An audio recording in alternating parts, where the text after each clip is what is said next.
자, 오늘 12장부터인데 일단은 너무 자세하게 들어가다 보니까 좀 전체적인 그림을 좀 놓치는 것 같아서 제가 조금 가능하면 정말 꼭 다뤄야 될 부분들 위주로 하고요.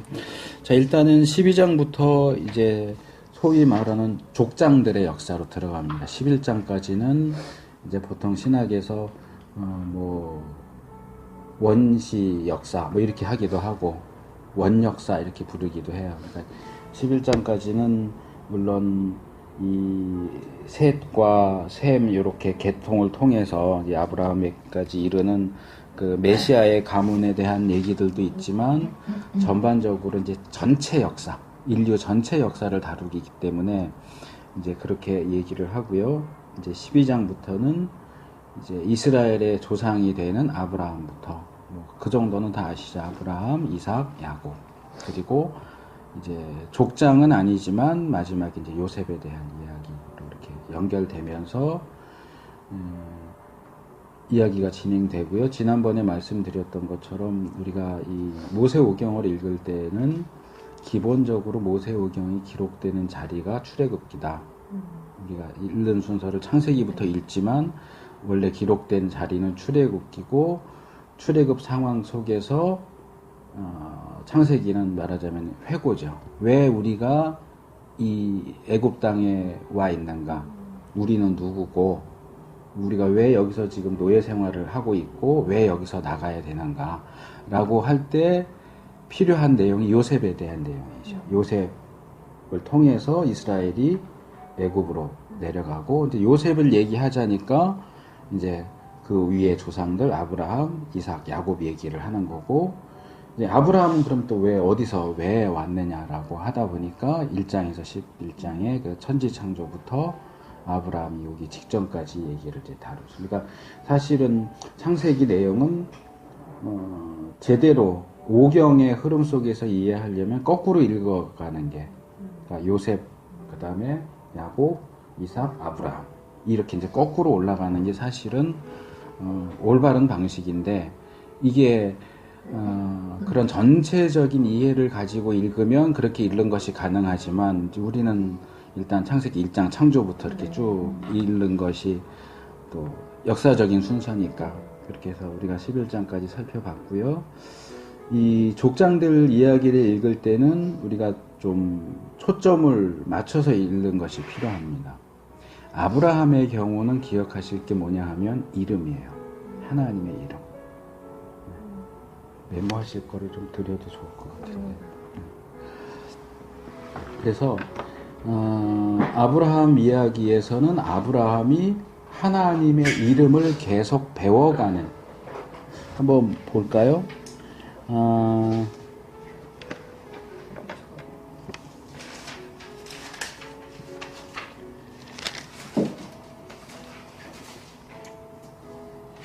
이 앞에는 이제 안 나와요. 근데 이 아브라함 이야기 읽을 때 지난번에 잠깐 언급을 했지만 사도행전 7장을 봐야 돼요. 거기 이제 스데반의 설교 가운데 하나님이 언제 처음 아브라함에게 나타나셨느냐 할 때 갈대아 우르에서 나타나셨다고 그러죠. 근데 이 창세기의 기록을 보면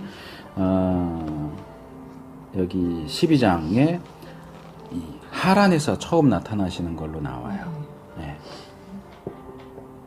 그러니까 지금 11장 27절부터 보면 본토 갈대아 우르에서 출발해서 하란에 이르러서 거기서 이제 데라가 죽죠.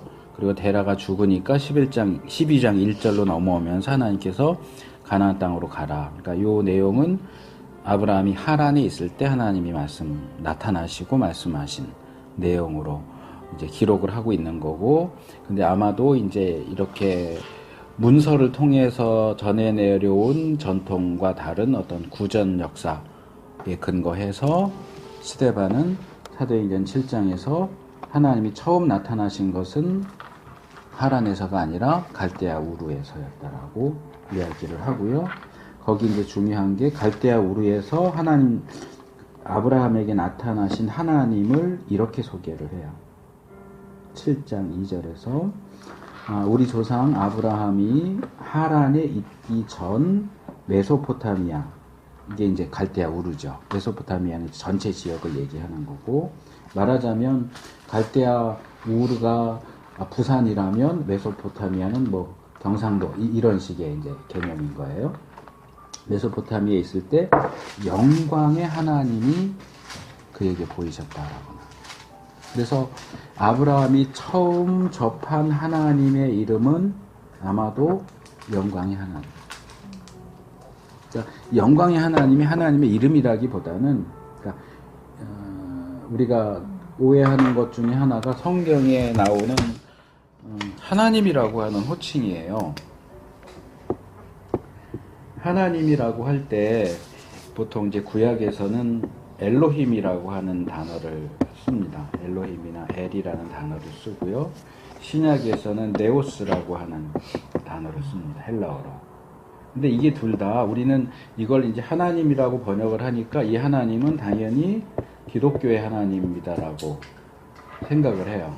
근데 이거는 그러니까 우리가 여기도 나오지만 이 하나님을 우리가 다르게 부를 때 여호와라고 부른단 말이에요.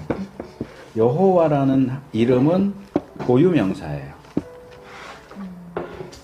근데 하나님이라는 이름은 일반 명사예요. 그러니까 뭐냐 하면 그냥 신이라는 뜻이에요.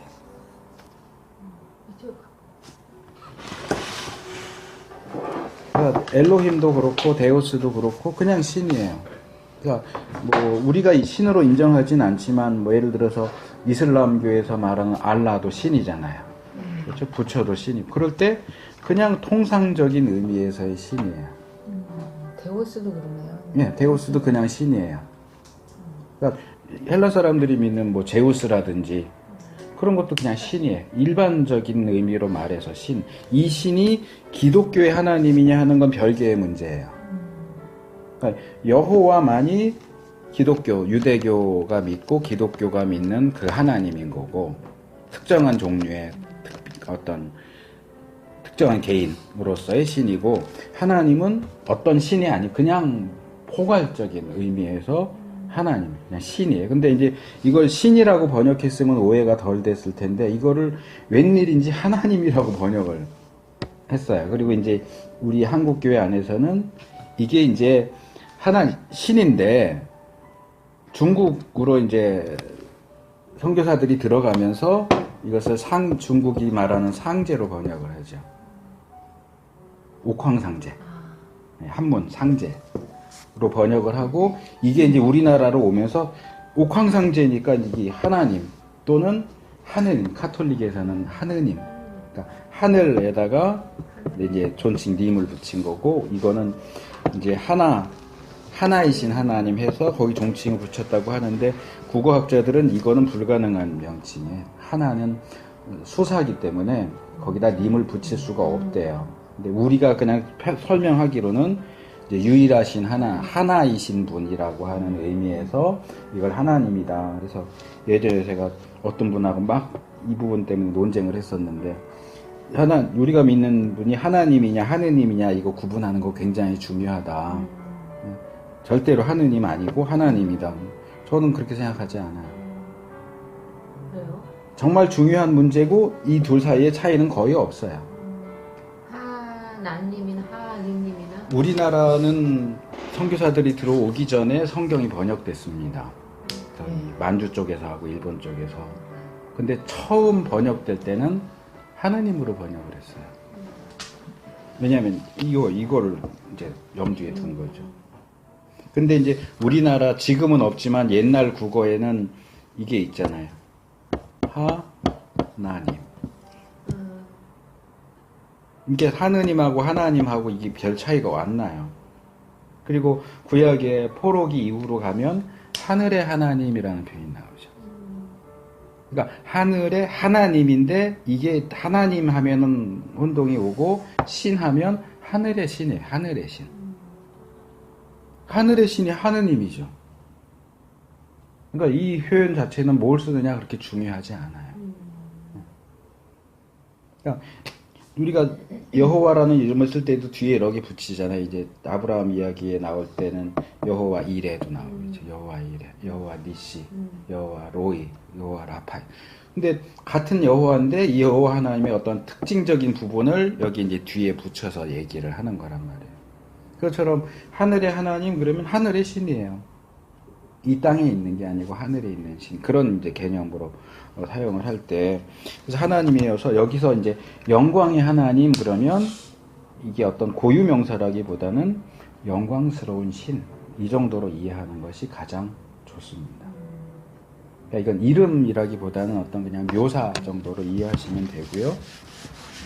그래서 아브라함이 갈대아 우르에 살고 있을 때 우리 기독교의 여호와 하나님, 유대교의 여호와 하나님을 생각하시기보다는 그분이 맞기는 하지만 그냥 영광스러운 신이 나타난 거예요. 그래서 제가 여기다 쓸게요. 아브라함을 이해하는 데 필요한 것 첫째는 이름, 하나님의 이름. 하나님의 이름이 어떻게 바뀌어 가는가를 알아야 하고요. 둘째로는 믿음의 조상이라고 하는 표현이에요. 우리가 아브라함은 믿음의 조상 그랬잖아요. 근데 이 생각을 버리세요. 믿음의 조상. 네. 아브라함이 믿음의 조상이 아니라는 얘기가 아니고 아브라함이 지금 갈대아 우르에서 출발했어요. 그렇죠? 그리고 이제 죽기까지 우리가 보통 기억하는 것 중에 하나는 이제 이삭을 드린 사건도 있고 죽을 때까지 아브라함의 전체 인생을 놓고 볼 때 우리는 아브라함이 처음부터 믿음의 조상이었을 거라고 생각을 해요. 아니에요. 그래서 아브라함도 그렇고 모든 다른 구약이나 신약에 나오는 성도들을 다 읽을 때 그런데 이제 특별히 이게 너무 굳어져서 제가 말씀을 드리는 거예요. 아브라함을 믿음의 조상이라고 부르는 것이 틀렸다는 얘기가 아니고 우리는 아브라함 이꼴 믿음의 조상 하다 보니까 아브라함 전체 인생이 다 믿음의 조상으로서의 삶이었을 거라고 오해를 한다는 거죠. 처음부터 아브라함이 믿음의 조상이라고 하는 위치에서 시작을 한 게 아니고 처음 출발 지점은 달라요. 이게 여호수아 24장에 나와요. 찾아볼까요? 여호수아가 이제 죽기 전에 이스라엘 백성들을 모아서 이야기하는 가운데 24장 2절 읽어주실래요? 해주신 분이 24장 2절 2절 읽어주세요. 소리내서. 나는 옆에서 항상 찾아줘가지고 내가 못 찾아잖아. 그거 하지 말라고 그랬잖아요. 찾아주는 거 하지 말라고. 목사님 읽어주세요. 맨날 혼나. 괜찮아요. 상관없어요. 24장 2절 여호수아가 모든 백성들에게 말했습니다. 이스라엘의 하나님 여호와께서 말씀하신다. 옛날 너희 조상들은 강 저편에 살았는데 그들은 아브라함의 아버지며 나홀의 아버지인 데라를 비롯해 모두 다른 신들을 섬기고 있었다. 자, 구약에서 그냥 강 이렇게 나올 때는요 대부분 유프라테스 강을 얘기하는 겁니다. 네. 그러니까 엄밀하게 말하면 그 강이에요. 그 강. 이제 우리 성경이 이 정관사를 잘 번역을 안 하다 보니까 그런 문제가 생기는 건데 그냥 강 이러면 유프라테스 강이에요. 24장 몇 절이요? 2절. 2절. 자, 강 건너편에 어디냐 하면 스데반이 말하는 메소포타미아고 창세기 11장 끝에 나오는 갈대아 우르예요. 거기에서 아브라함의 아버지이고 나홀의 아버지인 데라, 가. 그랬는데 이제 그 우리말 성경 그것도 괜찮은 것 같아요. 모두 그들을 포함한 모두가 다른 신들을 섬겼다. 그러니까 아브라함이 성경에 등장할 당시의 처음 출발 지점은 믿음의 조상이 아니고 우상 숭배자예요. 이게 이제 고고학 자료에 의하면 갈대아 우르도 그 다음에 갈대아 우르를 떠나서 머물렀던 하란도 동일하게 달신을 섬겼어요. 달. 예, 달. 달신인데 이 달신의 이름이 신. 이건 그냥 아까 말한 엘로힘 할 때 그 신이 아니라 그냥 이름 고유명사가 신이고 또는 난나라고 하는 신이에요. 달신이 이름이 두 개가 있어요.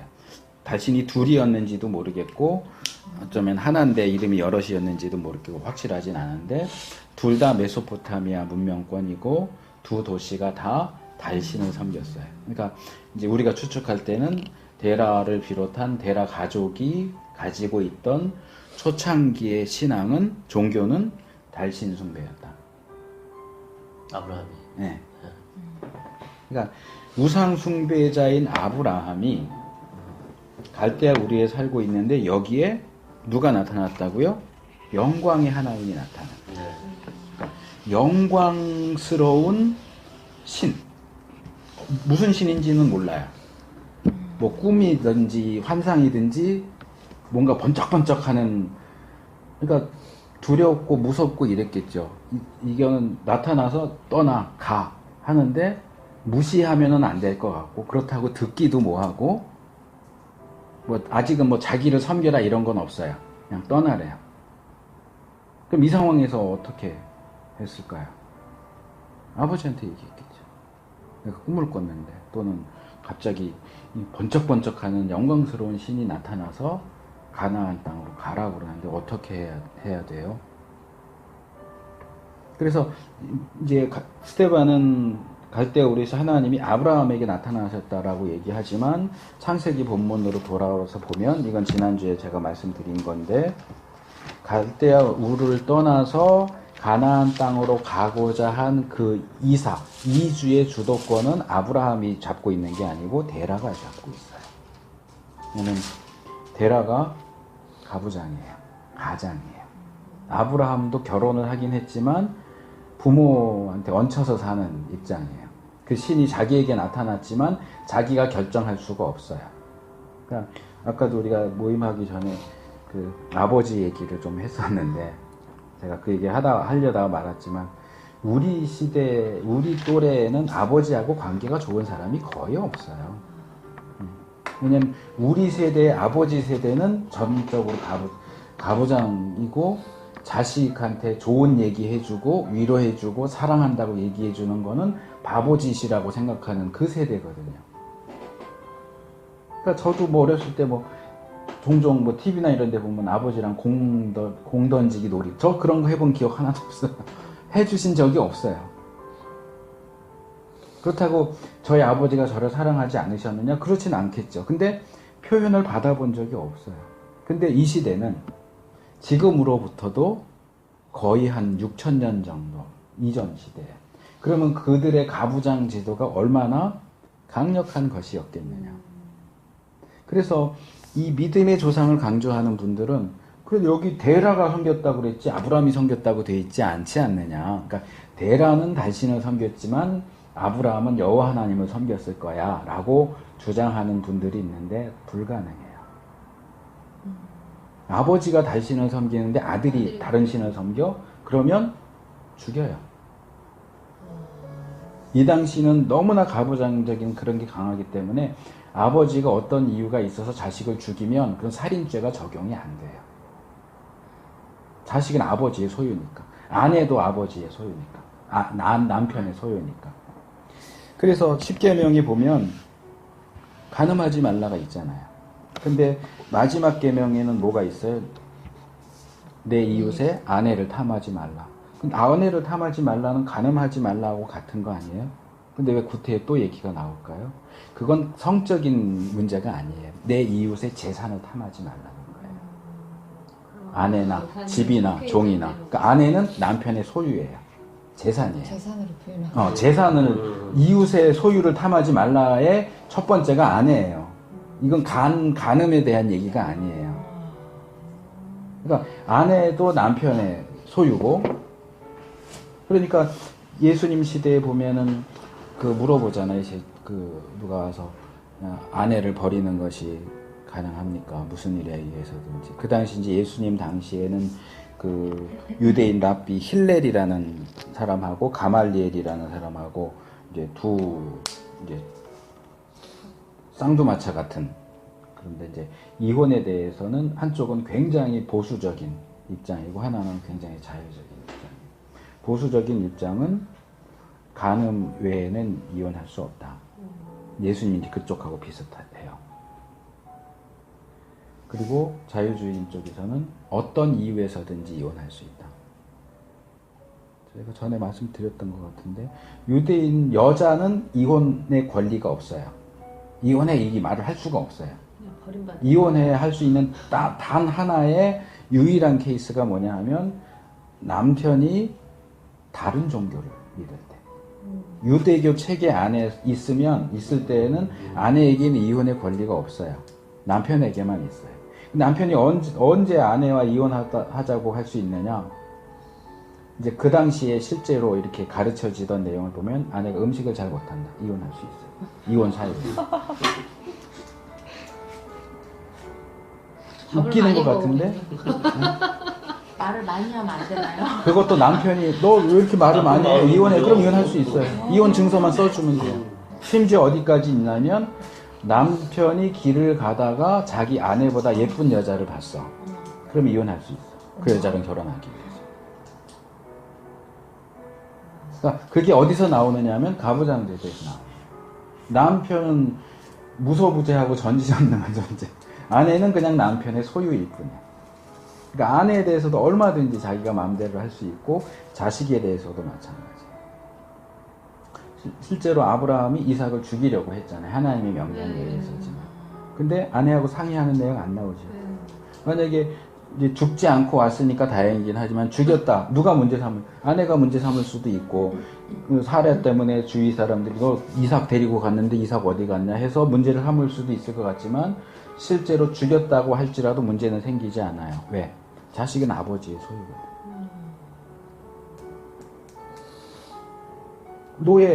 주인이 말 안 들어서 죽였다고 해서 처벌을 당해요, 주인이? 그렇지 않아요. 그거는 저기 미국 남북전쟁 전만 해도 그렇잖아요. 흑인 노예 죽인다고 해서 팔고 가족들 다 찢어갖고 딴 데다 판다고 해서 그거를 문제 삼는 사람이 있었어요? 왜? 가축이잖아요. 말하는 가축이잖아요. 그 당시 사람들 생각에서. 근데 거기는 우리하고 별로 차이가 안 나, 몇백 년밖에 차이가 안 나지만 여기는 6,000년 전이란 말이에요. 그러니까 이 가부장은 굉장히 강력한 제도고 아버지가 달신을 섬기는데 아들이 여호와 하나님을 섬겼을 가능성은 그건 제가 확실하게 말해요. 100% 없어요. 100%예요.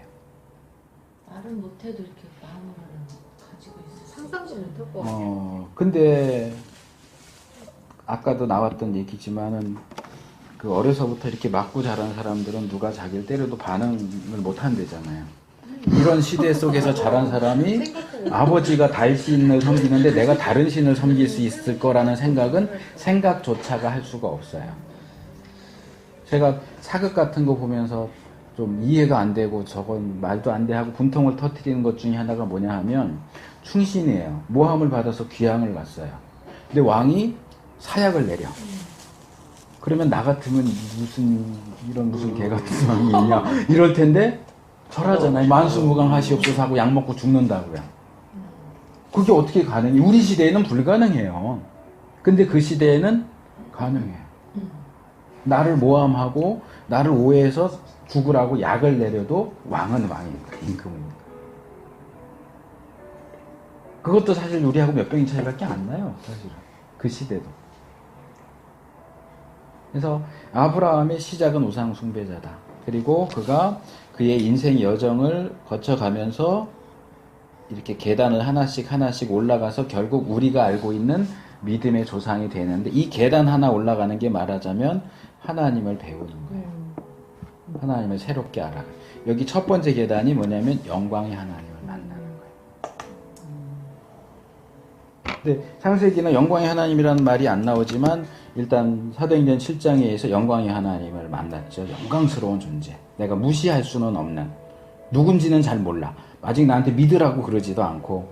그래서 명령을 하는데 아버지가 하란에 머무니까 가요 못하는 거예요. 아버지가 죽을 때까지 있다가 또 나타났네. 이때는 이름이 나오진 않지만 가. 그래서 갔어요. 그리고 쭉 보면은 이제 하나님의 이름이 안 나오는데 여기 이제 하나 더 생각할 게 뭐냐면 애굽으로 내려갔던 사건이에요. 애굽으로 내려가면서 아브라함의 신앙이 한 계단 올라가요. 이걸 이해하려면 당시의 애굽을 알아야 돼요.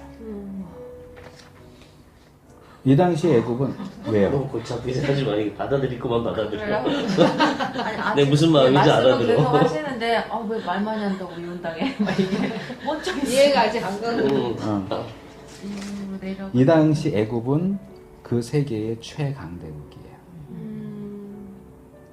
말하자면 지금은 조금 지나갔는데 예전에 그 냉전 끝나기 전에 미국 더하기 소련 더하기 중국이 이 당시의 애굽이에요. 대박이네요. 그런데 이 애굽의 왕이 이 하나님한테 꼼짝을 못해. 여기서는 그냥 번쩍번쩍 하시는 분으로만 알았는데 애굽에 갔다 오면서 하나님 이름을 새로 아는 건 아닌데 이분 뭔가 좀 세네. 짱인 듯 하면서 아브라함의 마음이 조금 열려요. 그래서 애굽 갔다 오면서 무슨 일이 생겨요? 아브라함의 종들과 롯의 종들과 붙잖아요. 그러면 근데 아브라함이 자기가 삼촌인데 자기가 어른인데 권리 주장하지 않아요. 네가 먼저 선택하고 양보하자. 그런 배포가 어디서 나오느냐? 조카 롯은 하나님의 부름을 직접 받은 게 아니에요. 그냥 삼촌 쫓아다니는 똘마니처럼 쫓아다녔고 아브라함이 하나님과 직접적인 관계를 맺고 있단 말이에요. 그러니까 네가 제일 좋은데 택해도 하나님은 나한테 더 좋은 거 줄 수 있어. 하나님을 조금씩 배워가는 거예요. 그리고 이제 뒤로 넘어가면 14장에 이제 전쟁이 일어나고 롯과 그 가족들이 잡혀가는 걸 318명인가 4명인가 318명 데리고 가서 뺏어오잖아요. 그러다가 돌아오는 길에 살렘 왕 멜기세덱을 만나는데 이 살렘 왕 멜기세덱이 하나님의 새로운 이름을 가르쳐 주죠. 그게 뭐예요? 14장 18절 살렘 왕 멜기세덱을 소개하면서 그는 지극히 높으신 하나님의 제사장입니다. 지극히 높으신 하나님. 자, 하나님 하지 말고 신 이러자고 했잖아요. 가장 높은 신이에요. 이 시대는 다신론이거든요. 신이 많아요. 그리스 로마 신화처럼. 근데 그 많은 신들 가운데 대빵인 신이에요. 제일 높은 신이에요. 그래서 그 사람이 아브라함을 만나서 뭐라 그래요? 지극히 높으신 하나님을 찬송할지어다 라면서 하나님의 이름을 소개하죠. 사용을 하죠. 그러니까 아브라함은 뭐라 그래요? 22절에서 금방 배워요. 천지의 주제시요 지극히 높으신 하나님 여호와. 그러니까 영광스러운 하나님에서 힘이 센 분, 그 다음에는 지극히 높으신, 가장 높으신 분, 가장 높은 신. 신들이 여럿 있는데 그 중에 가장 높은 신. 그리고 여기 이제 플러스 하나 더 하죠. 그러니까 아브라함은 하나를 가르치면 열을 아는 사람이에요. 천지의 주제이신 분이다. 모든 것을 주관하시고. 요건 이제 애굽에서의 경험에서 나온 걸 수도 있어요. 하나님 되게 세다. 그리고 가장 높으신 분이다. 15장으로 넘어가면 이건 이제 이름으로 제시되지는 않지만 하나님께서 직접 아브라함에게 두 가지를 말씀하세요. 나는 너의 방패고 상급이다. 방패라고 하는 것은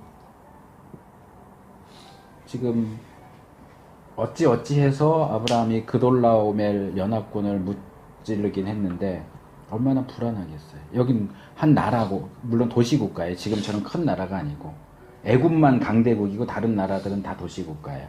그리스 폴리스처럼. 그래도 몇 나라가 합쳤잖아요. 근데 자는데 기습해서 이긴 거지. 얘들이 마음 먹고 도대체 우리 기습한 놈 누구야. 수소문해 갖고 오면 아브라함은 그들을 감당할 수가 없어요. 얼마나 두려웠겠어요.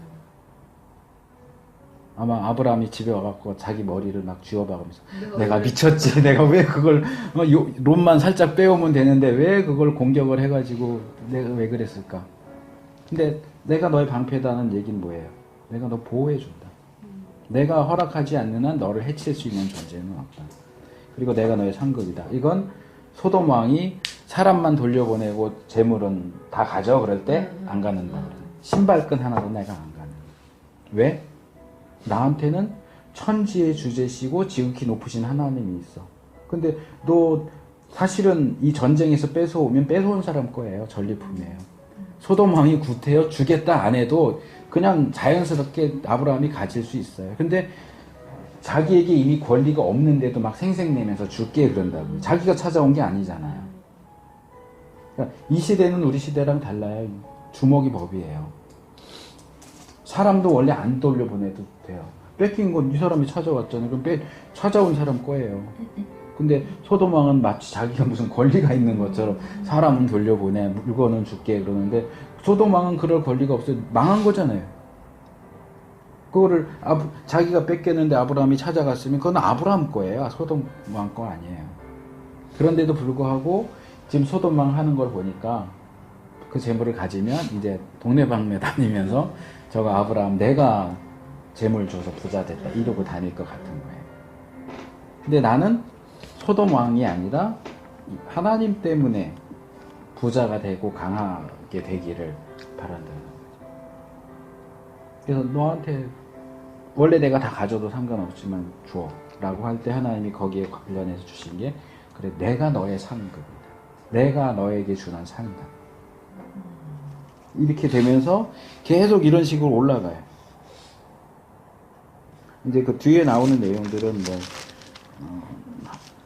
간단한 거 몇 개만 할까요? 17장 1절. 아브라함이 하갈을 통해서 이스마엘을 낳았어요.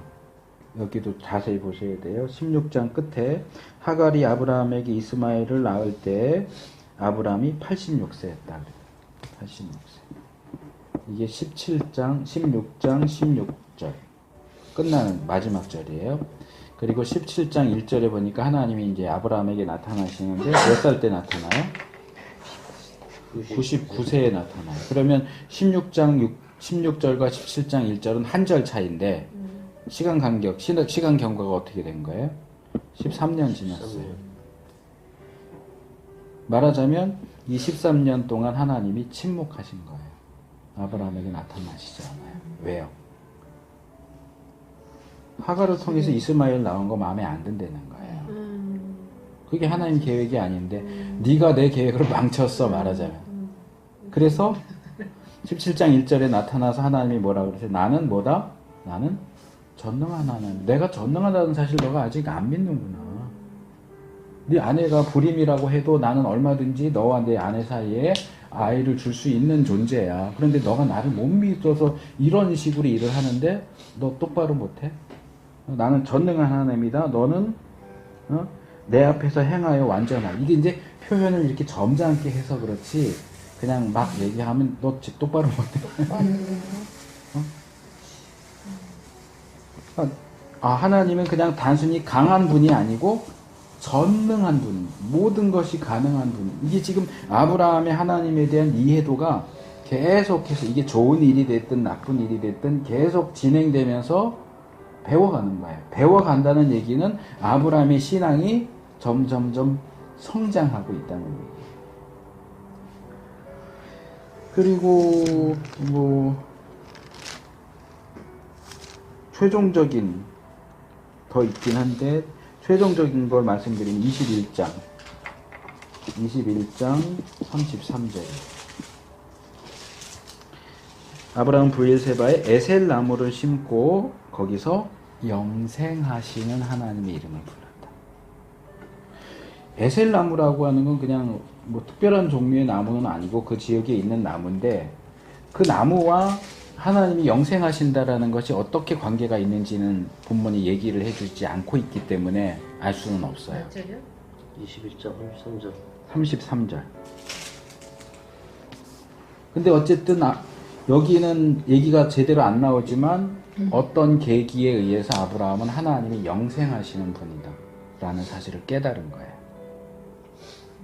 그리고 요 사건 이후에 재밌어요. 22장 1절에 뭐라고 시작돼요?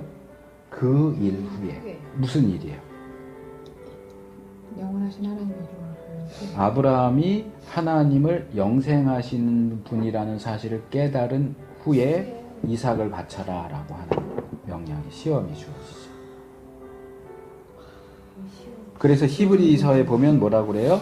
아브라함은 이삭이 안 죽을 거라고 생각한 게 아니고 죽어도 하나님이 다시 살리실, 왜? 하나님 영생하신 하나님, 생명의 주관자이신 하나님이니까 말씀대로 죽여도 하나님이 다시 살리실 걸로 믿었다.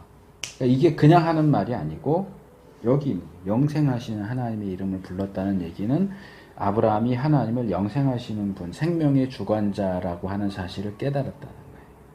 그래서 제가 종종 얘기하지만 욥기 읽으면서 많은 분들이 걱정을 해요. 하나님이 나한테 욥 같은 시험을 주시면 어떡하냐고. 근데 당신이 욥 같은 수준이 되지 않으면 하나님은 당신한테 욥 같은 시험을 주시지 않아요.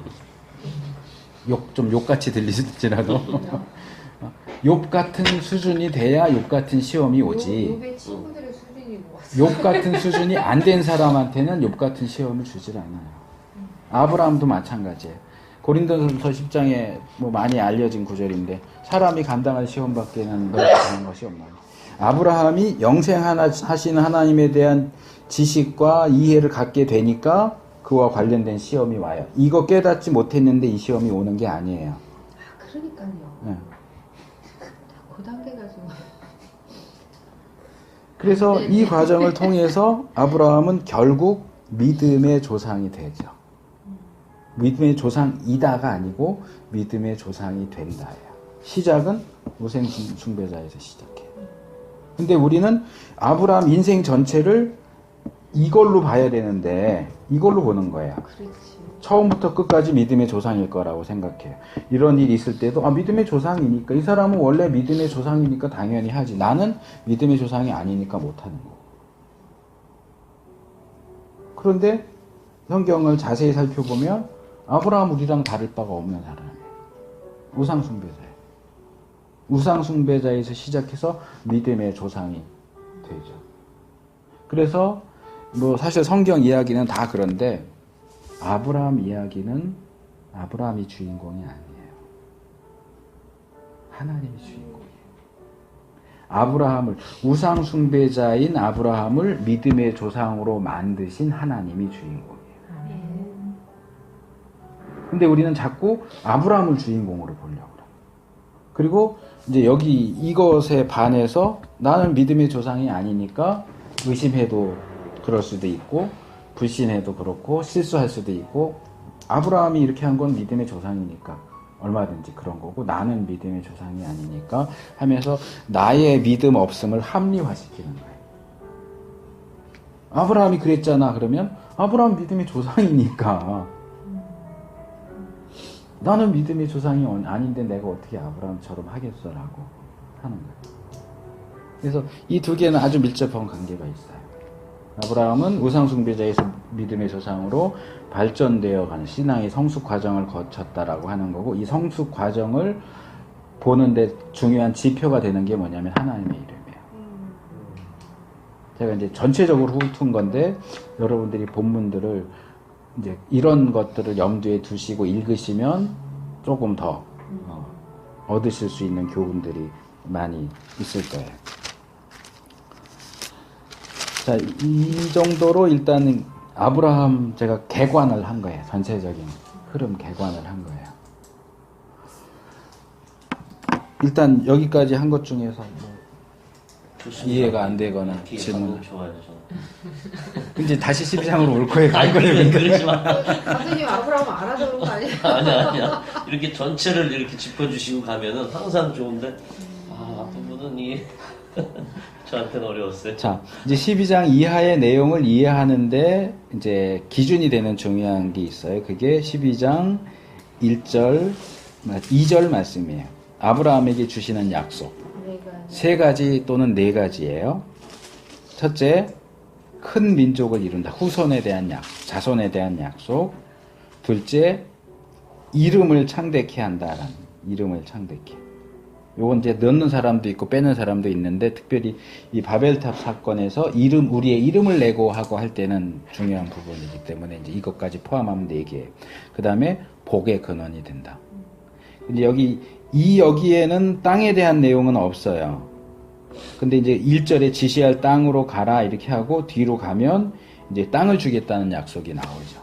그래서 아브라함에게 주신 그 하나님의 약속, 자손에 대한 약속, 그 다음에 땅에 대한 약속, 그 다음에 복에 대한 약속이에요.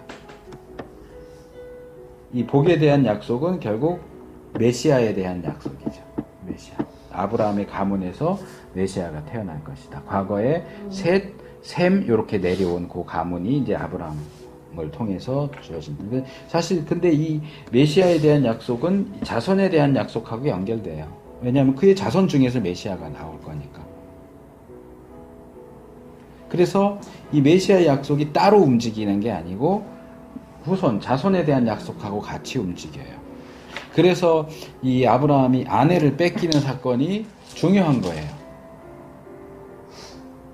사레가 애굽 왕 바로와 사이에서 자녀를 낳는다거나 또는 아비멜렉과 사이에서 자녀를 낳는다거나 하면 어쨌든 뭐 또 아브라함 사이에서 자식을 낳으면 되지라고 생각할 수 있을지 모르겠지만 이 자손에 대한 부분은 메시아하고 연결되기 때문에 이게 그렇게 되면 안 돼요. 그래서 하나님 계속 곧바로 조처를 취하시죠. 그래서 이제 어떤 목사님들은 뭐 그 사례가 그렇게 끌려갔을 때 그 왕들과 관계를 했을 수도 있다 이렇게 가르치시는 분도 있는데 그건 그렇게 보면 안 돼요. 그렇게 볼 수 없어요. 더군다나 아비멜렉 같은 경우는 분명하게 나오죠. 그렇게 하지 못하도록 하게 내가 금방 이렇게 너한테 와서 얘기한다 이렇게 하는데 애굽 왕의 경우도 마찬가지라고 봐야 돼요.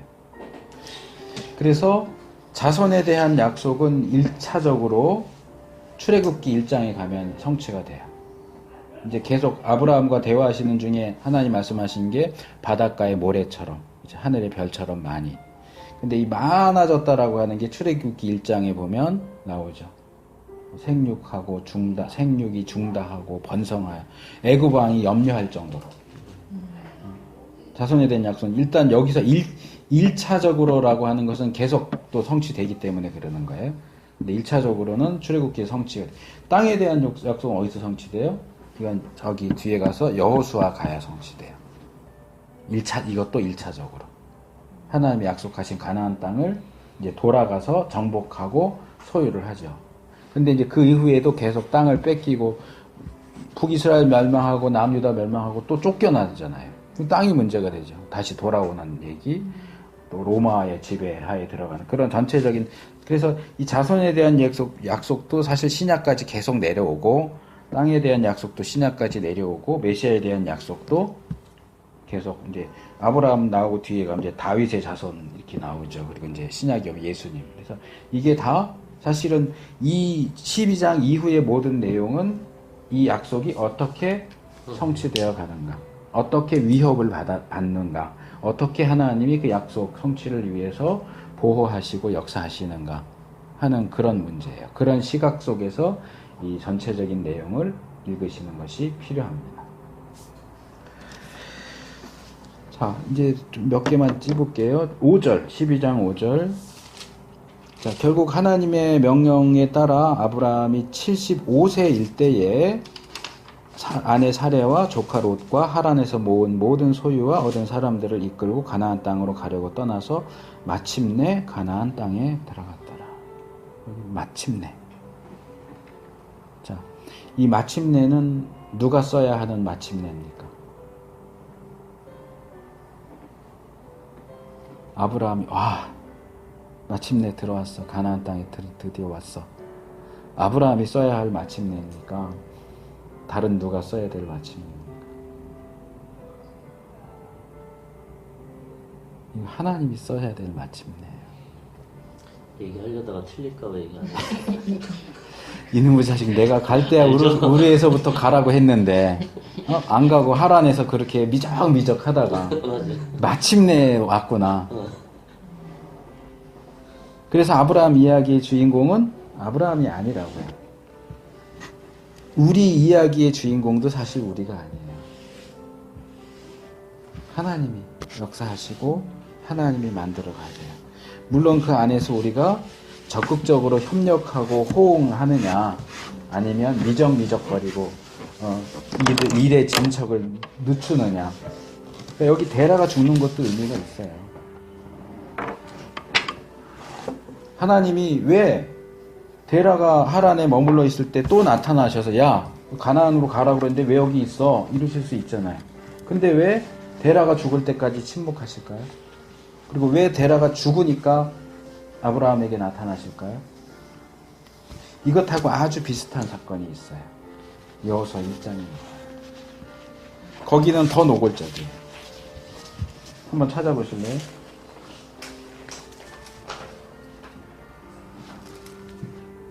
여호수아 1장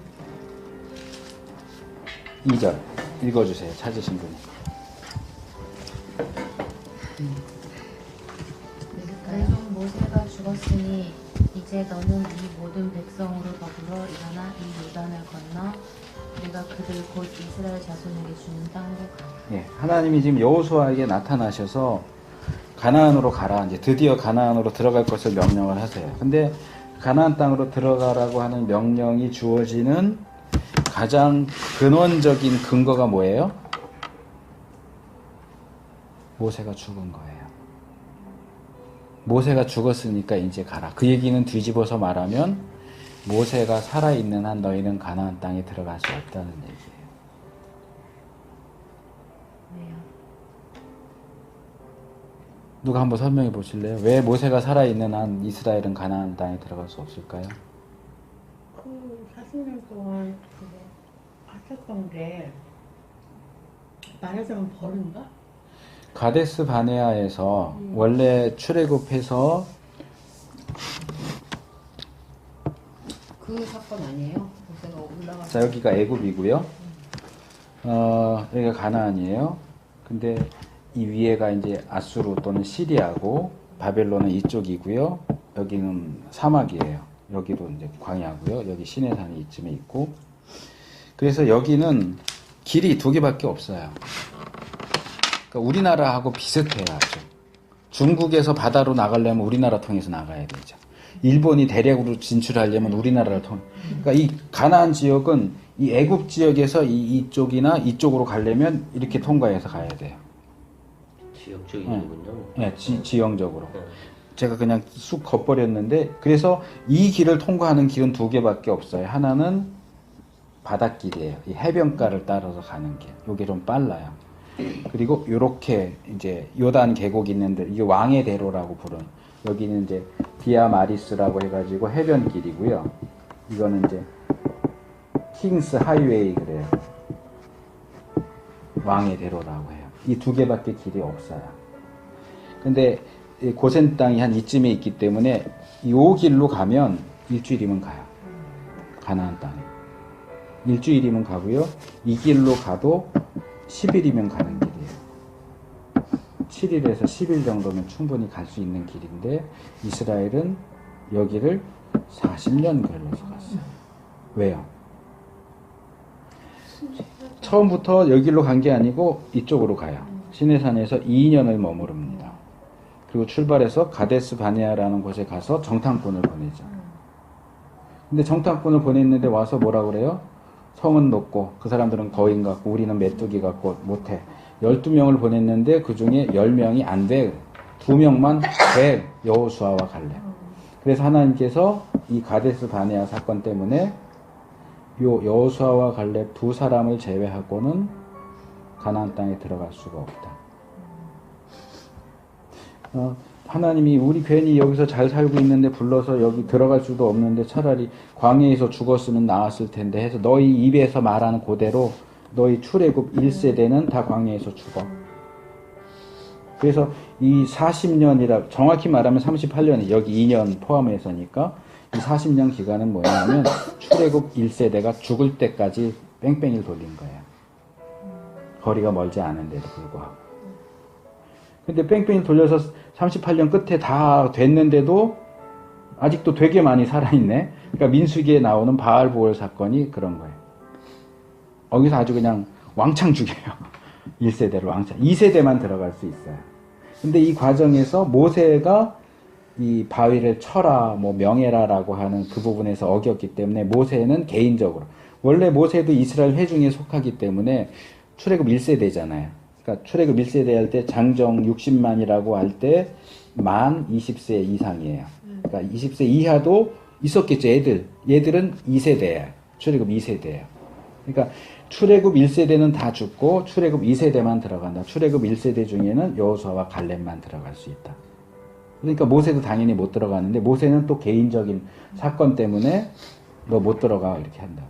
그래서 뺑뺑이 한참 돌리고 바알보올 사건에서 대부분 죽이고 아론도 중간에 다 죽고 미리암도 죽고 그래서 모압 평지에서 이제 신명기 이제 말씀을 전하는데 하나님이 여기 느보산이라고 하는 곳에 모세 올라가게 하셔서 여기서 모세가 죽게 해요. 그런데 신명기 끝에 가면 모세가 죽을 때 나이가 120살이에요.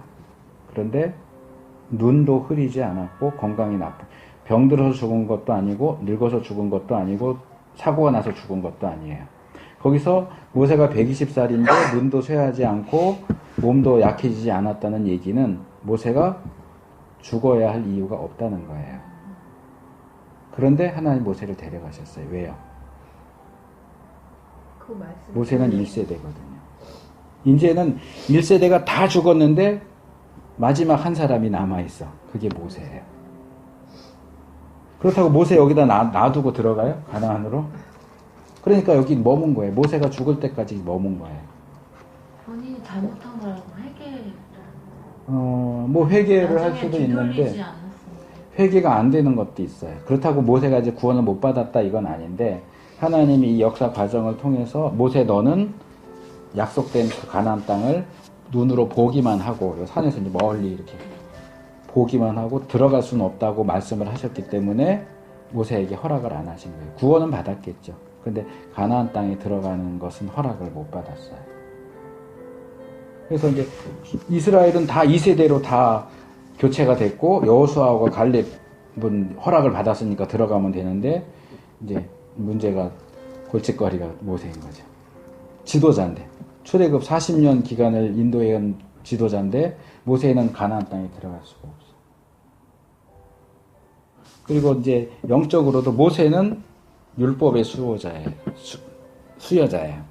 여호수아는 제가 전에 얘기했나요? 여호수아의 원래 이름이 호세아예요. 모세가 여호수아의 이름을 여호수아라고 바꿔줬어요. 이게 그 아람어 사용하는 포로기 이후로 가면 이게 예수아라는 이름으로 바뀌어요. 다 같은 이름이에요. 근데 예수아라는 이름이 헬라어로 사용될 때 신약으로 와서 예수가 되는 거예요. 이게 다 같은 이름이에요. 하나님이 구원하신다. 그래서 여호수아는 이 부분에서 예수님의 대표예요. 그래서 바울이 뭐라고 그래요? 율법이 하는 일은 뭐예요? 율법은 몽학선생이다. 몽학선생이라고 하는 것은 가정교사 비슷한데 노예이지만 이제 지식이 있어서 가정교사 비슷하게 어린아이 학교에도 데려다주고 데려오고 이렇게 하고 기본적인 것들 교육하고 하는 사람이에요. 율법은 우리의 죄를 깨닫게 해주고 우리의 죄를 해결해 줄 수 있는 예수 그리스도 앞으로 인도해 준다. 율법은 그러나 우리를 구원해 줄 수는 없다. 모세는 이스라엘을 약속의 땅 가나안은 여기서 영적으로 하나님 나라예요. 모세는 이스라엘을 가나안 땅으로 하나님 나라로 인도할 수가 없어요. 왜? 율법의 대표이기 때문에. 우리를 하나님의 나라로 인도해 줄 수 있는 분은 예수님밖에 없어요. 복음이죠, 복음. 그러니까 여기서 여호수아는 구약시대 사람이지만 이 부분에서 여호수아는 복음의 상징이고 모세는 율법의 상징이에요. 모세는 우리를 가나안으로 들여보낼 수가 없어요. 물론 이제 결과적으로 끝에서 다시 출원해 가는 거긴 하지만 역사적인 과정에서는 그 무리바라든가 이런 데서 반석을 치는 문제하고 이제 또 연결이 돼 있고 그래서 모세가 죽으니까 모세가 들으면 참 섭섭했겠지만 하나님 이제 모세가 죽었으니까 됐어. 이제 너희 가나안 땅에 들어가도 돼라고 허락을 하시는 거예요. 근데 이게 데라가 죽으니까 아브라함에게 나타나셔서 이제 가라고 말씀하시는 것하고 아주 비슷하다는 거죠. 왜? 그 당시까지만 해도 데라가 가장이에요. 아브라함이 아무리 가고 싶어도 데라가 안 돼. 그럼 못 가는 거예요. 그러니까 그걸 놔두시고 데라가 죽을 때까지 몇 년 있었는지 모르지만 놔두시는 거예요. 데라가 죽으니까 드디어 아브라함에게 나타나셔서 이 식으로 말하면 이거죠. 데라가 죽었으니 너는 이제 가나안 땅으로 가라. 가나안 땅으로 가요. 그러니까 힘들게 왔어요. 참. 아브라함도 힘들게 왔지만 하나님도 참 답답하고 힘들게 왔죠. 그냥 한 번에 쭉 오면 되는데 여기 바벨론 여기서 이렇게 가가지고 여기 유프라테스 강이 이렇게 돼 있거든요. 여기 하란 여기까지가 갈대아 문명이에요. 여기서 미적거리다가 이렇게 내려오고 가나안으로 내려와. 야 마침내 왔구나. 근데 이 마침내에서도 우리가 생각할 게 하나 있어요. 하나님이 어떤 분이시냐. 아브라함에게만이 아니라 우리 모든 하나님의 백성에게 있어서 하나님은 하나님이 계획하신 것을 마침내 이루시는 분이에요. 근데 이게 어떻게 보면 굉장히 은혜로운 말씀인데 어떻게 보면 굉장히 두려운 말씀이에요. 부모가 자식에게 대해서 가지는 기대가 있어요. 그렇죠? 예를 들어서 나쁜 습관을 고치고 싶어요. 근데 아무리 잔소리를 해도 고쳐지지가 않아요. 그래서 최후의 수단으로 때려도 안 돼요. 근데 때리다가 애가 죽었네. 너무 과장된 얘기일 수 있는데 그러면 어떻게 해요? 그걸 끝이에요. 그 아이는 고쳐야 할 나쁜 버릇을 고치지 못하고 죽었고 상황은 그걸로 끝나요. 그런데 그건 인간 부모일 때 얘기고 하나님의 경우로 가면 얘기가 달라진다는 거예요. 어떡할까요? 하나님이 말 안 들어서 너 이거 고쳐 그랬는데 말해도 안 듣고 그래서 때렸더니 탁 하고 쳤더니 폭 하고 죽었어. 그럼 어떻게? 제가 없었겠죠 지금. 아니요. 하나님은 걔 다시 살려서 또 때려요. 하나님께서 다시 살려서 또 왜? 하나님은 생명의 주인이잖아요. 영생을. 하나님은 고칠 때까지. 그게 마침내예요. 인간 부모는 때리다가 죽으면 손 놔야 돼요. 그런데 하나님은 절대로 손 놓지 않아요. 하나님은 우리에 대해서 가지고 계신 계획을 끝까지 이루세요. 때리다가 죽으면 다시 살려서라도 다시 살려서 또 때리고. 얼마나 이게 무서운 얘기예요. 근데 뭐 무서운 얘기이면서 또 감사한 얘기죠. 하나님이 우리 개인에 대해서 품으신 뜻과 계획은 반드시 이루어집니다. 그러니까 빨리 깨달아야 돼. 그렇죠. 하나님의 계획. 미련 떨면 안 되는 거야. 그래서 지난번에 제가 말씀드린 것 같은데 하나님의 때가 있어요. 하나님의 계획이 있어요. 예를 들어서 10년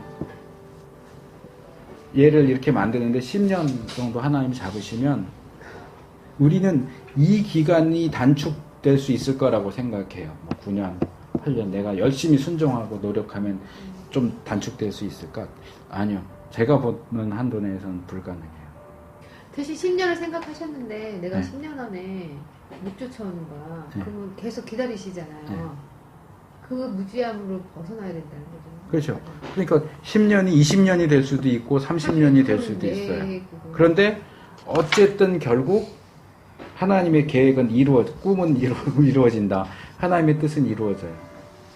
근데 우리 인생을 10년, 20년, 30년 허비할 필요가 없잖아요. 그러니까. 하나님이 10년 계획하셨으면 10년. 내가 최대한 노력하면 10년이에요. 대부분 10년을 채우는 경우가 없죠. 15년, 20년, 30년. 무디에게 이런 얘기를 한 사람이 있어요. 무디가 전도를 했더니 청년이 왜 내가 지금 믿어야 됩니까? 난 지금 하고 싶은 것도 많고 할 것도 많은데 이거 좀 다 즐기고 내 인생을 다 즐기고 그리고 나이 먹어서 믿으면 어쨌든 천국 가는 거니까 그렇게 믿으면 안 되겠냐. 여러분 같으면 뭐라고 대답하시겠어요? 돼. 믿어 그렇게. 무디가 참 지혜로운 사람이에요. 자, 꽃이 있는데, 꽃다발을 준비했는데, 당신이 사랑하는 사람에게 주기 위해서 꽃다발을 준비했는데, 이 꽃이 싱싱하고 예쁠 때 안 주고, 굳이 이거를 다 말라 죽게 만든 다음에, 비비 말라 비틀어진 꽃다발을 줄 필요가 있겠냐. 그게 사랑이냐. 너가 가장 싱싱하고 생생할 때 하나님 앞에 자신을 드려야 하는데, 이거는 다 너를 위해서 쓰고 늙어 비틀어져 갖고 써먹을 때도 없을 때, 그때는 하나님께 저를 드릴게요. 이게 정상적인 거냐. 근데 우리는 할 수 있는 한 놀려고 그래요. 학교에서 시험 언제 봐요? 물어보는 애들은 둘 중에 하나예요. 공부를 잘하는 애들이거나 못하는 애들이거나. 공부 잘하는 애들이 물어보는 거는 시험 준비하려고 물어보는 거고, 못하는 애들이 물어보는 거는 그때까지 얼마만큼 놀 수 있는가, 얼마만큼 시간을 확보할 수 있는가를 알고 싶어요. 우리는 대부분 예수님 언제 오세요? 라고 물어보는 이유는 내가 얼만큼 더 놀 수 있을까. 그래서 예수님 오시기로 한 날 하루 전쯤에 회개하면 되겠지. 그럼 우리가 말라 비틀어진 꽃다발을 주님께 드리는 거예요. 얼마나 성의 없어요.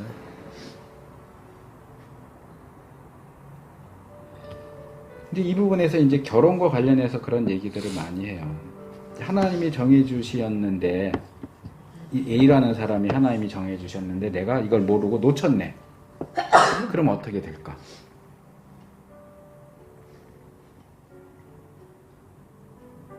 또 주시겠죠. 고생이 많겠죠.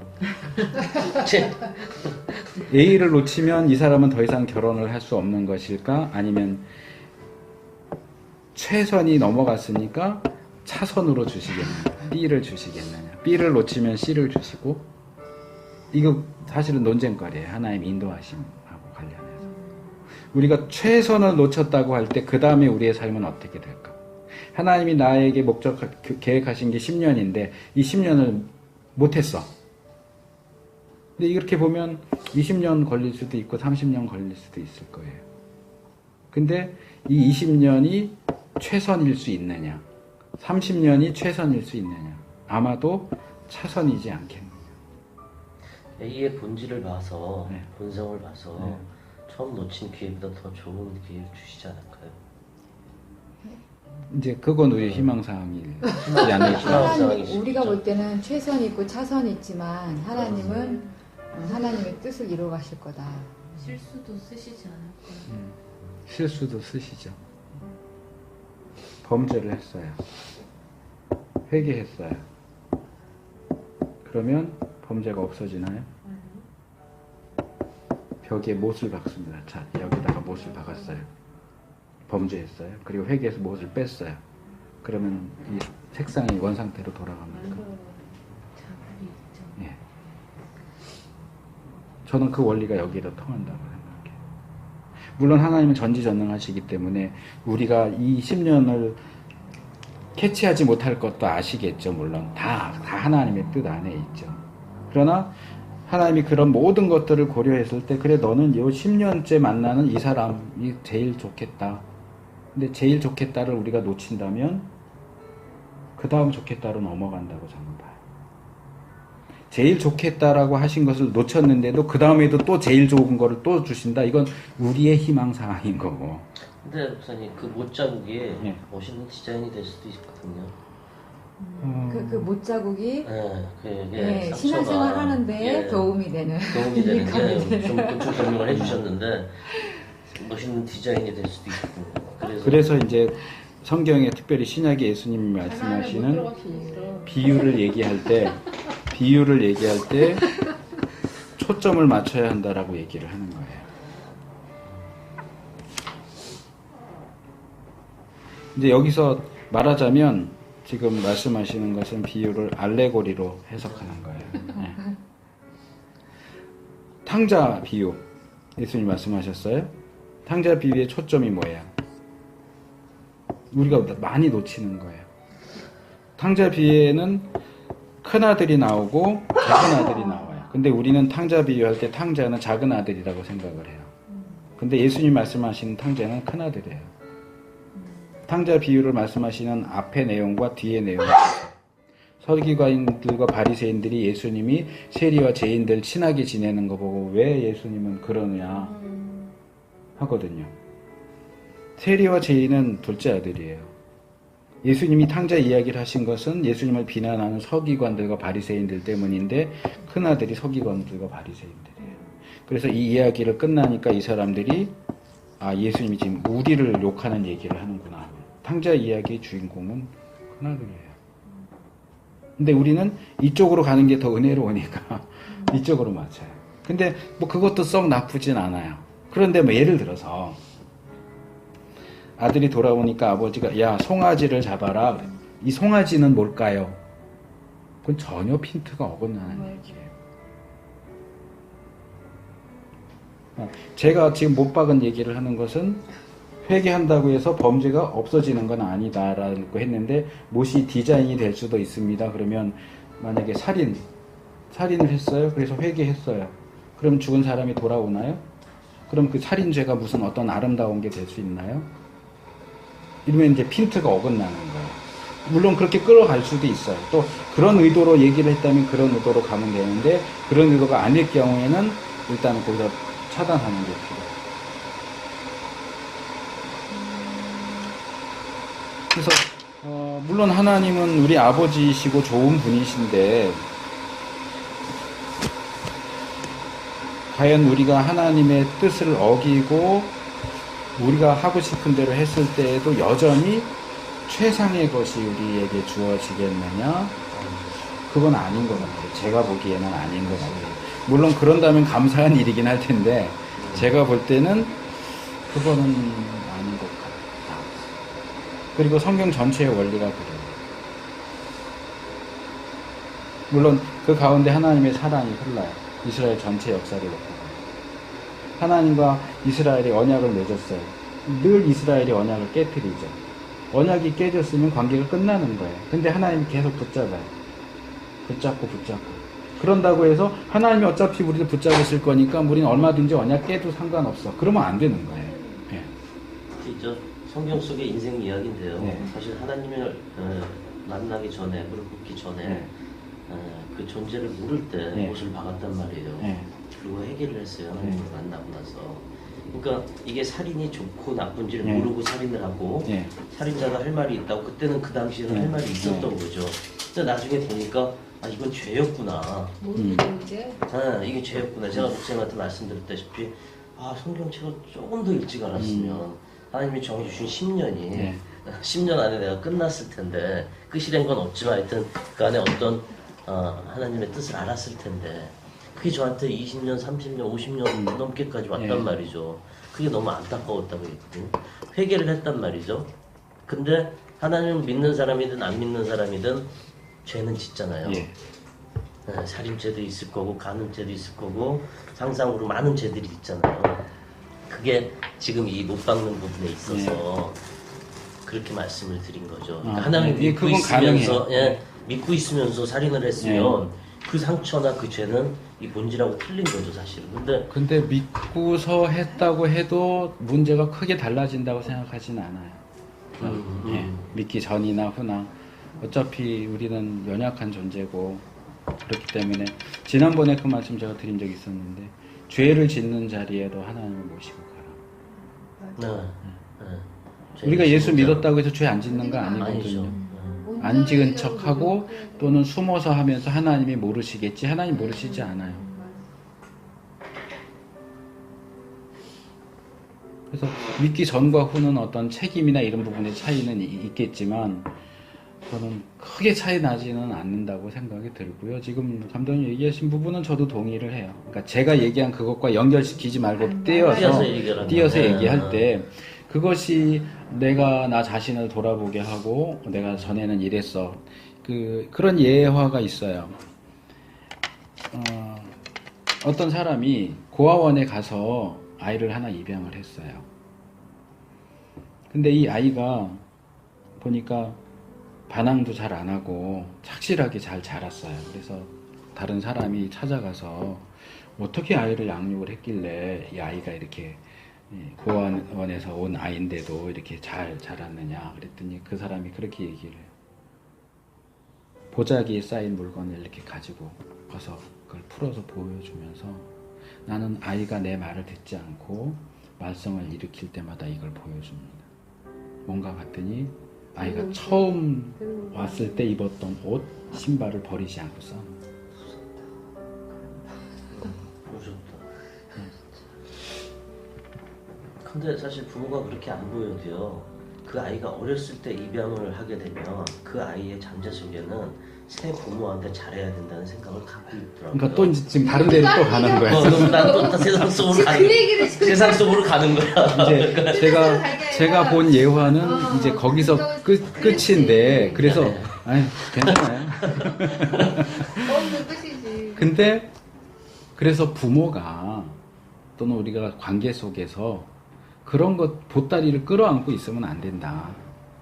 너가 나한테 이래 있는데 내가 너한테 이렇게 했는데 네가 나한테 그럴 수 있어. 이거는 옳지 않다 하는 이제 이야기로 결론을 맺었는데 저는 거기서 한 걸음 더 나가서 그러나 부모는 그러지 않아야 할지 모르겠지만 아이 자신은 기억할 필요가 있지 않을까. 그러니까 우리가 지은 죄가 하나님은 우리가 죄를 지었을 때 회개하면 용서해 주시고 기억지도 않으세요.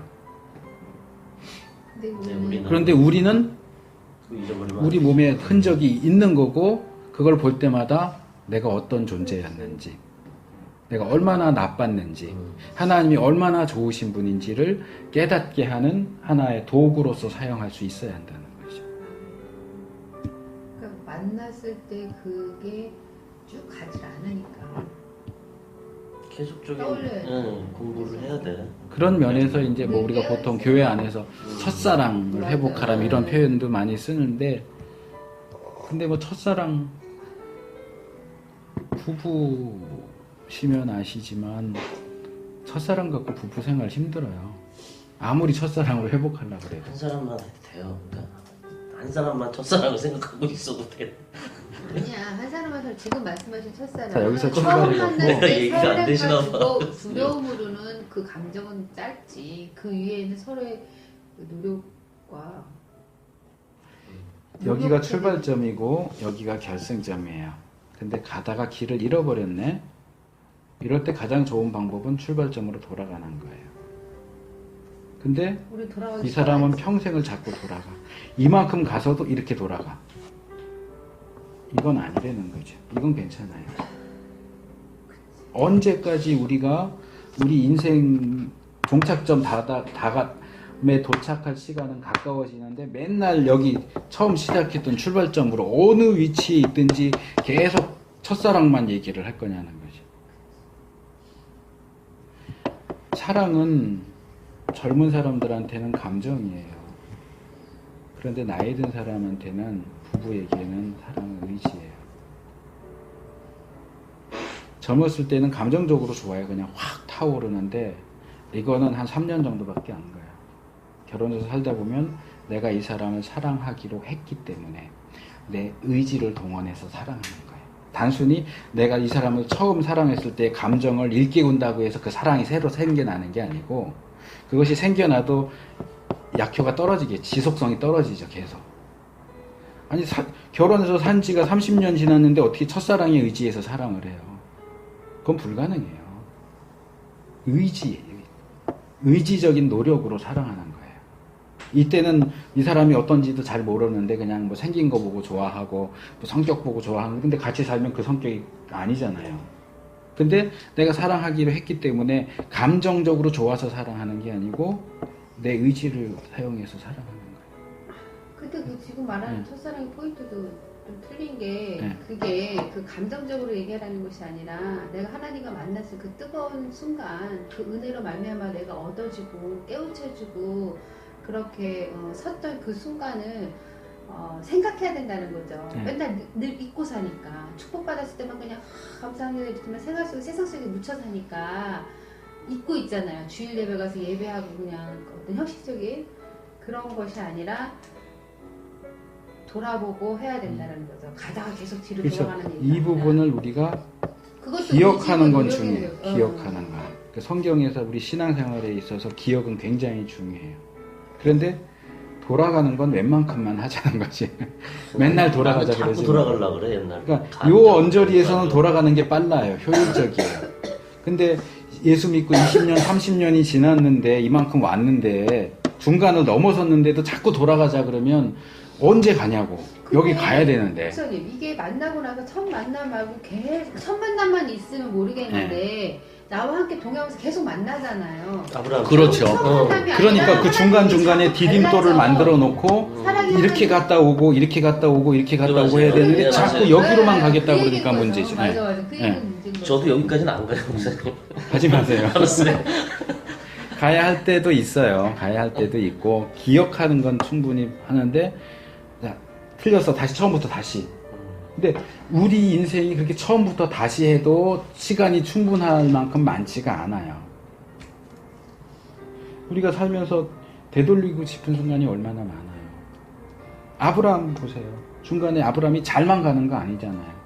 중간에 엉뚱한 짓도 많이 하고 그러는데 그렇다고 해서 그럼 갈대아우로 가서 다시 시작하자 그러진 않잖아요. 자기 있는 자리에서 다시 시작하는 거예요. 근데 우리는 너무 그 어떤 강박관념처럼 자꾸 여기로 돌아가자 그래요. 처음 예수님 믿었을 때 그때 내가 얼마나 기뻤는지 그때 내가 얼마나 많이 울었는지 그때는 얼마나 내가 열심히 전도했는지. 그렇게 메시지를 네. 많이 하죠. 네. 근데 엄밀히 말하면 그때로 돌아갈 수는 없어요. 네. 기억은 할 수 있겠죠. 기억은 하는데 돌아가자. 그러니까 그런 실수들을 우리가 종종 해요. 교회에서 뭐 한 해 표어를 하거나 수련회 갈 때도 뭐 초대교회로 돌아가서 초대교회로 돌아가는 건 불가능해요. 초대교회가 완전한 교회도 아니고요. 그런 면에서 자꾸 이 돌아가자라고 하는 부분이 우리 신앙생활의 마이너스 요인이 될 수도 있다는 거죠. 자, 그 다음으로 넘어가서 휴식 없어요? 아니 있어요 여기. 이제 있으면은 아, 휴식. 아 휴식. 바로 가시죠. 아니 요거만 하고 쉴게요. 네. 10절 12장 10절에 그 땅에 기근이 있으므로 그 땅. 창세기 12장 10절에 이제 아브라함이 가나안에 내려간 거는 뭐 대부분 아니까 그 땅에 기근이 있었다는 거예요. 그 땅이 어떤 땅인데요? 하나님이 약속하신 땅이에요. 우리는 하나님이 약속하신 땅에는 기근이 없을 거라고 생각해요. 근데 하나님이 약속하신 땅에 기근이 있어요. 예수님이 그 사역하시고 제자들이 모는 배를 타시고 강을 건너가시는데 예수님이 타신 배는 풍랑을 안 만나야 되죠. 그렇지, 우리가 생각하고. 네. 근데 예수님이 타신 배도 풍랑을 만나요. 보통 많은 분들이 전도할 때 예수 믿으면 다 좋아. 그러니까 그게 잘못. 다 평안하고 뭐 아픈 사람도 다 낫고. 아니요. 그렇지 않아요. 사실은 더 엄밀하게 말하면 예수 믿으면 편안한 했던 삶도 더 나빠지고 더 힘들어질 가능성이 높아요. 왜냐하면 이 세상의 진영은 둘밖에 없어요. 하나님 편 진영과 사탄 편 진영이 있어요. 우리가 여기 사탄 편에 속해 있을 때는 사탄이 우리를 괴롭힐 이유가 없어요. 왜? 자기 쫄개니까. 근데 얘가 어느 날 갑자기 예수님을 믿는다고 넘어가면 이게 사탄 눈에 띄어서 예전에는 안 괴롭히던 사탄이 배신자잖아요. 관심도 없던 사탄이. 그렇다고 하나님이 이렇게 괴롭혀요? 이건 잘 안 하시거든요. 그러니까 예수님 믿으면 오히려 더 힘들고 어려워질 수 있어요. 병 낫는다? 병이 나을 수도 있지만 안 나을 수도 있어요. 뭐 사업이 예수 믿기 전에는 잘 나갔는데 오히려 예수 믿으니까 사업이 잘 안 된다. 충분히 가능한 얘기예요. 문제는 이게 욥의 기본적인 메시지들 가운데 하나지만 이거예요. 전 이렇게 표현해요. 너 가족 다 죽어도 믿을래? 너 재산 다 뺏겨도 믿을래? 너 몸의 건강을 뺏어가도 믿을래? 너 이래도 믿을래? 사탄은 얘는 이렇게 하면 안 믿을 거예요고, 하나님은 얘는 이래도 믿을 거야. 결국 그거예요. 욥기가 우리에게 던지는 질문 가운데 하나는 이거예요. 이래도 믿을래? 좋을 때만 믿겠다? 사탄이 얘기하는 게 그거잖아요. 하나님 잘해주니까 믿잖아요. 하나님 잘해주던 거 다 뺏어가 보세요. 그러면 안 믿을 거예요. 하나님 욕할 거예요. 그게 사람이에요. 그런데 하나님은 욥이 하나님을 믿기도 하지만 하나님이 욥을 믿는 거예요. 나는 얘 믿어. 얘는 너가 말한 그런 걸 해도 얘는 믿을 거야. 근데 우리가 힘들 때도 하나님을 찾잖아요. 잘 될 때는 그러니까 어떤 사람은 잘 될 때는 하나님 멀리 하다가 힘들 때 네. 하나님 갖게 하는 사람들이 있는가 하면 잘 될 때는 하나님 멀리 하고 반대는가 지금 내가 어떻게 얘기했나 근데 기억이 안 그런 나. 것도 있지만 지금 말씀하시는 거는 내가 잘 교회 하나님 믿기로 하고 이제 성식 다니고 있는데 교통사고가 나서 아내가 죽는다거나 자식 예. 죽었을 때 믿음을 멀리하는 그렇죠. 거지. 예, 그럴 수 나는 있죠. 하나님을 이렇게 믿었는데 어떻게 나한테 이런 일을 있어요. 할 수가 그렇게 해서 있나. 주변 사람들도 네. 그러니까 한전이 이래도 이런 믿을래라는 사람이 그 있어요. 믿음이 네, 제 선배 중에서도. 뭐 네. 목사들 중에도 있어요. 네. 그- 거잖아요. 영화 중에 저도 보진 않고 스토리만 아는 것 중에 파괴된 사나이라는 영화 있어요. 김명민이 주연으로 나온 한국 한번 영화예요? 한국 파괴된. 김명민이 그 영화에서 목사예요. 근데 어린 딸이 납치 유괴당해서 죽었어요. 이 사람이 목사로서도 파괴되고 아버지로서도 파괴되는. 그래서 영화 제목이 파괴된 사나이. 목사인데 하나님 인정 안 해요. 내 딸 그렇게 유괴되고 죽는데 놔두는 하나님 뭐 필요하냐. 그러니까 교회에도 그런 분들 많아요. 뭐 수련회 갔다가 애가 죽으면은 하나님. 세월호도 네, 세월호도 얼마든지. 그렇고, 네, 그 근데 그것과 관련해서 성경이 우리에게 던지는 기본적인 질문은 이거예요. 이래도 믿을래? 자, 네가 약속된 땅에 왔다. 이제 끝났어 했는데 기근이 와요. 너 그래도 믿을래? 약속의 땅에도 기근이 와. 우리가 다시 오신 주님과 그 하나님 나라에 들어가기까지는 계시록에 있지만 우리 눈에 눈물을 씻기시고 그때는 그렇지만 그때가 되기 이전에는 얼마든지 많은 일들이 우리 삶 속에 일어날 수 있고 내가 원하는 것이 이루어지지 않을 때가 있고 내가 그렇게 욥이 얘기한 게 이게 정말 나한테 오면 안 되는데 하고 그렇게 근심하고 염려했던 그 일이 나한테 일어났다. 겁나요. 그래서. 그래도 믿겠느냐? 그래도 믿겠느냐?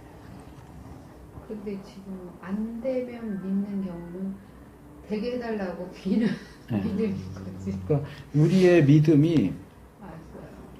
이것까지만 얘기하고 쉴게요. 자, 우리가 지금 처음 예수님을 믿으면 학습을 하고 세례를 줍니다. 뭐 6개월에서 1년 기간을 두고. 근데 성경 사도행전을 보면 예수님 믿겠다 그러면 바로 세례 줬어요. 근데 왜 믿겠다고 하면 바로 세례를 주던 상황에서 최소한 1년 6개월, 2년 정도 기간이 지나야 세례를 받는 형식으로 그런 것이 바뀌었느냐? 초대교회는 예수 믿겠다 그러면 곧바로 죽을 수 있는 상황이에요. 그러니까 여기서는 내가 입을 열어나 예수님 믿을게요는 죽음을 각오한 신앙 고백이에요. 근데 콘스탄틴 이후로 기독교가 공인되니까 거기는 예수 믿으면 돈도 주고 세금 면제도 하고 이렇게 하니까 그것 때문에 오는 거예요. 이때는 예수 믿을게요 그런다고 죽을 이유가 없어요. 그러니까 가짜가 너무 많아요. 그러니까 이게 이 사람이 진짜 믿으려고 믿는 건지 가짜인지를 시간을 두고 지켜보고 정말로 믿는다고 판단이 될 때 세례를 주겠다는 거예요. 우리 삶에 이런 과정이 어쩌면 필요한 거예요. 좋게 해줄 때만 하나님을 믿겠다.